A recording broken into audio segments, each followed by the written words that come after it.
This time on Filmmaker, we are talking Spider-Man. 8 movies across Tobey, Andrew, Tom, and the whole Spideyverse crew. And before you ask, no, I'm not including the 70s made-for-TV ones, or the Japanese movies, or Venom, or the Avengers, or even Italian Spider-Man, as infinitely cool as he is.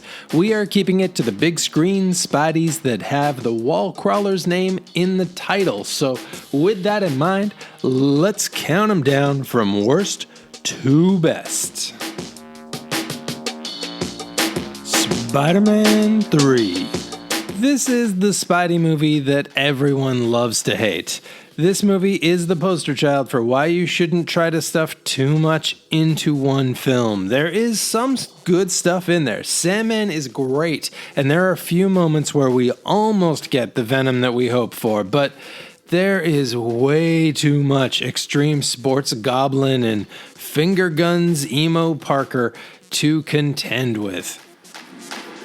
Amazing SpiderMan II. This is the hardest Spider-Man movie to remember. Did anyone else totally forget that this movie also had the Green Goblin, or that Rhino was in it for like 5 minutes? Unfortunately, the bit you probably do remember is Jamie Foxx's very weird turn as both an unconvincing nerd Max Dillon and an unconvincing supervillain Electro. Amazing SpiderMan.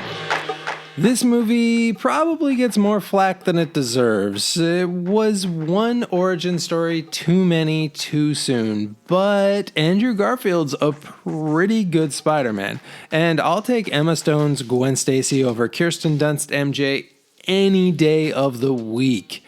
The biggest flaw of this movie comes from it hinging on one of the series' weaker villains in Lizard. Spider-Man Homecoming.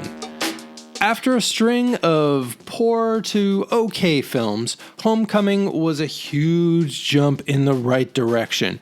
The first Marvel Studios film put Spidey back in high school and scaled everything way back to his street-level roots. It helps that Tom Holland is the most convincing Peter Parker by far, and Michael Keaton's terrific as the blue-collar Vulture.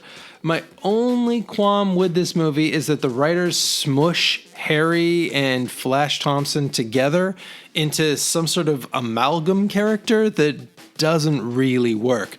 Otherwise, this is a pretty fantastic Spider-Man. Spider-Man. The original Spidey played a huge part in putting big screen superheroes back on the map. Sam Raimi did a phenomenal job of getting pretty much everything right and setting the stage for everything else to come. He went right for the jugular with the biggest of Spidey's big bads with Green Goblin, even if he does have a helmet that doesn't ever let us see his face, while also managing to tell what might be the best superhero origin story to date. Looking back today, this movie maybe feels a smidge laborious at times, and Tobey has been surpassed by each one of his successors, but this is still a fantastic movie.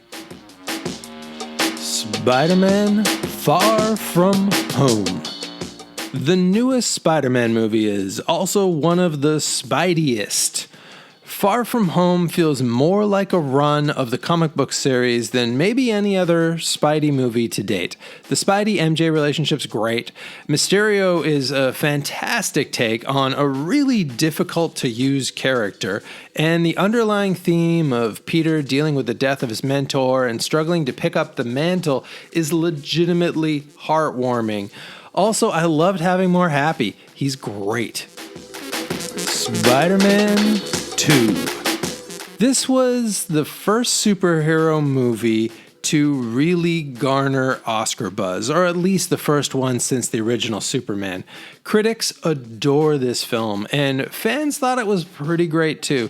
The secret to this movie is all in the pacing. Spider-Man 2 takes its time to build all of its characters into 3 dimensions, so by the time Spidey is actually facing Doc Ock, All of the motivations are laid bare and the stakes are sky high. Plus, there are some killer sequences that smoothly tread that line between cool as heck without being way too much, so we're not distracted by the CGI, as rad as that CGI is. Spider-Man Into the Spider-Verse.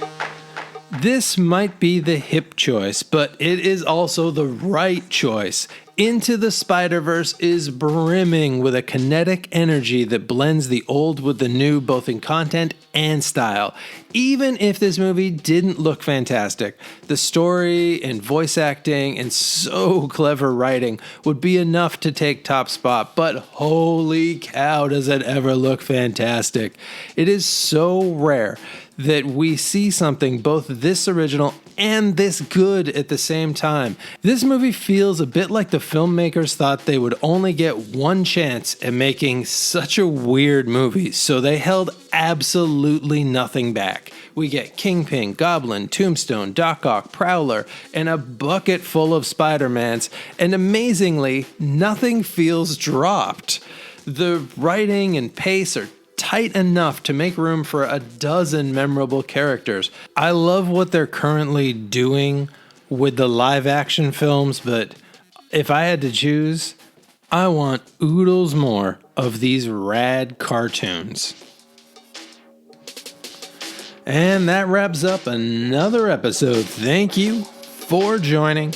And it would be pretty rad if you wanted to like or subscribe, or if you love Spider-Man 3, or maybe you think I'm missing the boat on the Andrew Garfield films, let me know in the comments, and hopefully I will see you all next time.